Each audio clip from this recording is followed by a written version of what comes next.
Hey, welcome to Unsolicited Advice. I'm Nobody Who's Somebody, Penelope. And I'm Kevin, and I'm giving you just one man's opinion. Welcome back. We got a lot of interest in our love episode, so we want to get back on the topic again. Miss Penelope with her very strong opinions. Oh, but before we do that, we got to do our reading. You know what I'm saying? My bad, I forgot. So you do the honors, Mr. Man Got Bass. Love that voice. Give it to us. Here we go. Today's scripture will be coming from the New Testament. 1 Peter chapter 5, verse 7. Cast all your anxieties on him because he cares for you. All right, so love. What is love? People say God is love. God is love. Love is God. Let me look this up right quick. All right, go ahead. You want to give us the Webster dictionary? Yeah. How did you know? Dictionary. Oh yeah, man. Because it's always a good topic. Okay, so love is a noun. Noun. An intense feeling of deep affection. Babies feel parents with feelings of love, or a great interest and pleasure in something. His love for football, but that's an object. Love football. Anyway, we love our objects too. Then it can be a verb. Feel a deep romantic or sexual attachment to someone. Do you love me? Notice that last part, right? Sexual attachment.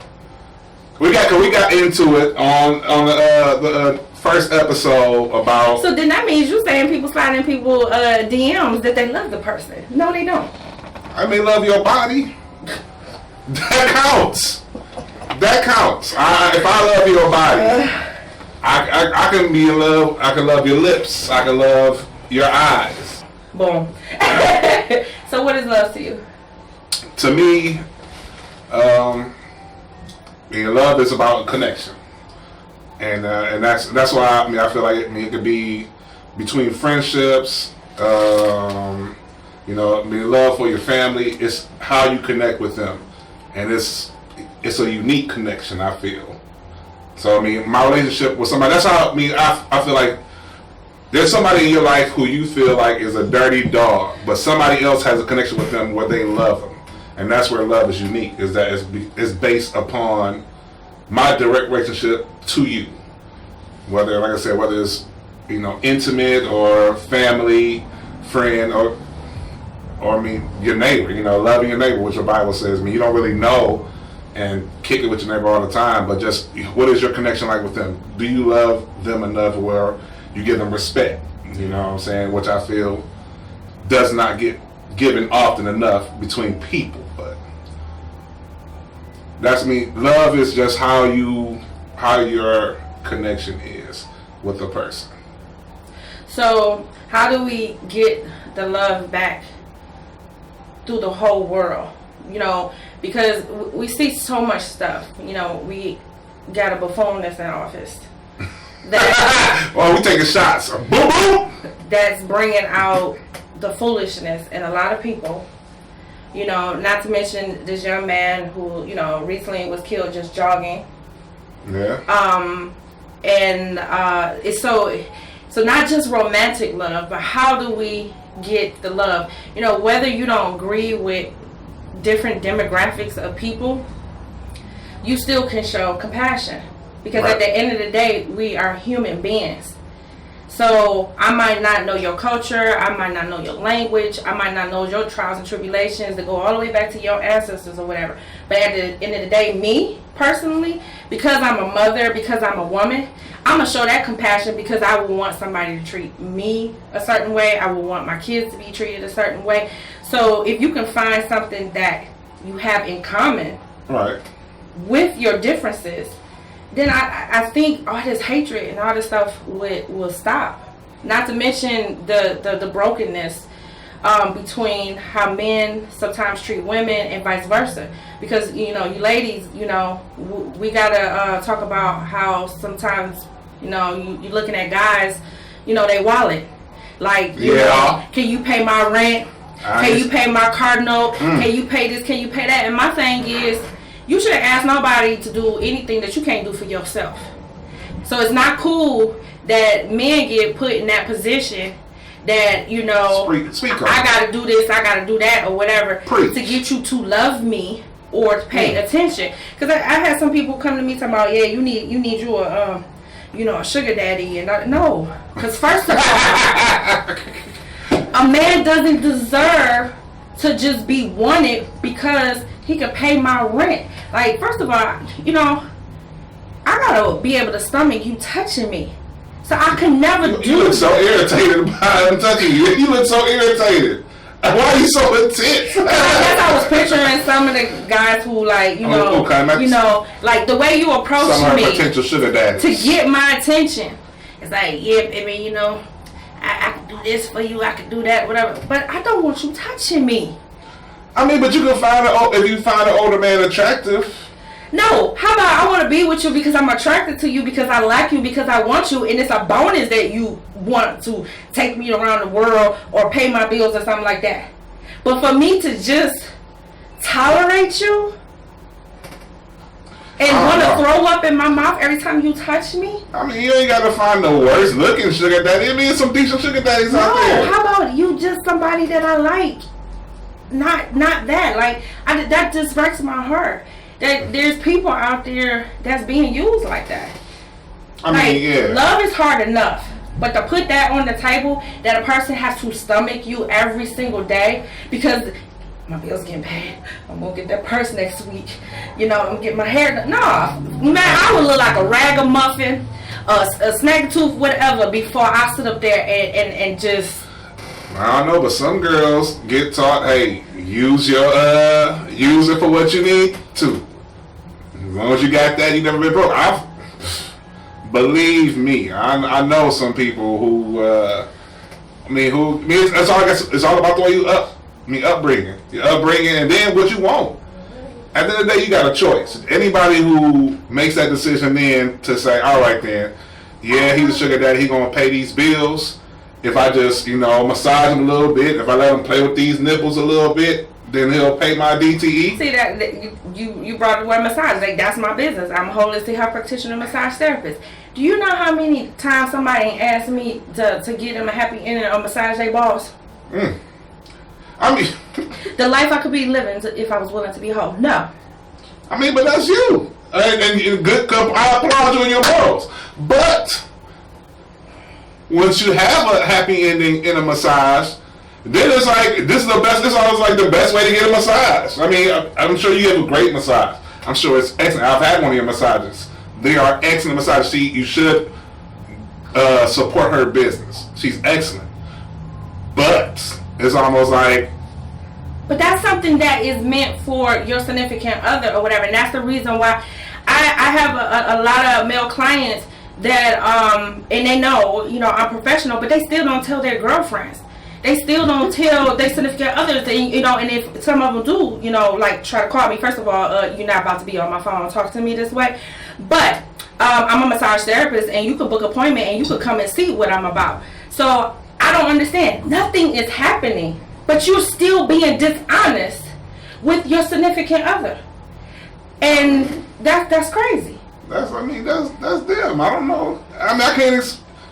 They got their reasons for something. Maybe they think, hey, if I keep supporting enough, something will pop off. I don't. But see, they keep coming back. If they keep coming back, they. But they that's might be the wrong. that. But see, that's what my business shouldn't be looked at. That you should look at it. You loving yourself. You're getting massage. This is something that's over 4,000 years old, and like basically in all different cultures. Far as, based on the titles of the massage, Tuina or Swedish or Shiatsu, all those things come from different, cultures. So it's a healing art. But when somebody taints it, like sex and massage has nothing to do with each other. So again, how do we get back to it's like love? A combination plate that way then. You know what I'm saying? You doing massages a la carte. That's the way you do it. I'm trying to get the combination plate. No. Ultimate relaxation. No private areas and no penetration of any holes. I mean, you know what I'm saying? That's Exactly. Word. But I don't know. But my thing is just trying to figure out how do we get back, to the love, the respect. Men love women and women love men. But how do we get back to the respect and genuine love? I think I looked at something else. It says love is a complex set of emotions, behaviors, and beliefs associated with strong feelings of affection, protectiveness, warmth, and respect for another person. For example, a person might say he or she loves his or her dog, loves freedom, or loves God. So I don't know. I also feel this way, as far as once again in relationships, people will always get away with what you allow them to get away with. So if you're in a relationship and this person is saying they love you, you ask them to do this out of respect for you, and they don't do that. That's basically showing how little or how much they love in their response to that. If they can comply to that, if they can try, they may not even get it right the first time, but they're trying out of love for you, and you can respect that. So I think everybody should come with that. Now, regardless of the way the person responds or not, okay, it's just like, you see some guys that call women bees or whatever. And I'm like, why you do? Well, I'm not calling you that. Well, yeah, I know you're not calling me that. Right. Because first of all, I want to tolerate you calling me that. Like, I don't even let my female friends that, because some people in other cultures, the B word means female dog. So that's how they just translate. Like, you my dog, you my girl. And I be like, I don't play them games. The day I call you that, you better run. Right. So I don't even let my female friends get casual that way. So I don't understand how a guy be like, oh yeah, I respect you, but then turn around and call somebody else, that. Just like, we have changed the N-word or whatever. Well, I don't feel like we should say it either because it comes from a derogatory, thing. Even though, we say it and we make it where, it's casual, but then somebody else say it, we ready to bust them in their face. Yeah, because some people be acting like bitch niggas. That's why I say both words. Some people be acting like bitch niggas. That's why. Oh my god! I can't sanitize my soul. So it don't work for the soul. I feel. Because we run out of time here. Just in order to get the love back. It's just a practice of respect. And Okay, so y'all homework or whatever. Homework. Regardless of how other people, you should not, downgrade yourself. You should always have yourself up here. And if somebody treats you a certain way, just call them on it. Sometimes people need to be, taught or whatever. But make sure you not being that ratchet, person and bringing misery, to other people. And don't use people. Some people feel like used to be used, whatever you can get out of it. No, don't do that. So we got to do better. We got to do better, and maybe, that'll heal. I don't know. You could, post some comments, what you think or whatever. I'm going to let you know right now. Hot topic. If you do not agree, we will not tolerate any BS. No disrespect. So you can keep it to yourself, keep it moving, keep it pushing, because this is unsolicited advice. And if you don't like it, then keep it moving, because, I am from Detroit, so. Acting like one of them BNs. You feel me? So, $1 million projects at yahoo.com until we get another email if you, want something that's long, lengthy, or whatever. You can go into the comment section, and then we might go back and we might backtrack to this. So. Awesome. All right, then. Well, once again, my name is Kevin. It's just one man's opinion. And I'm nobody who's somebody, Penelope, and it's Unsolicited Advice. Peace.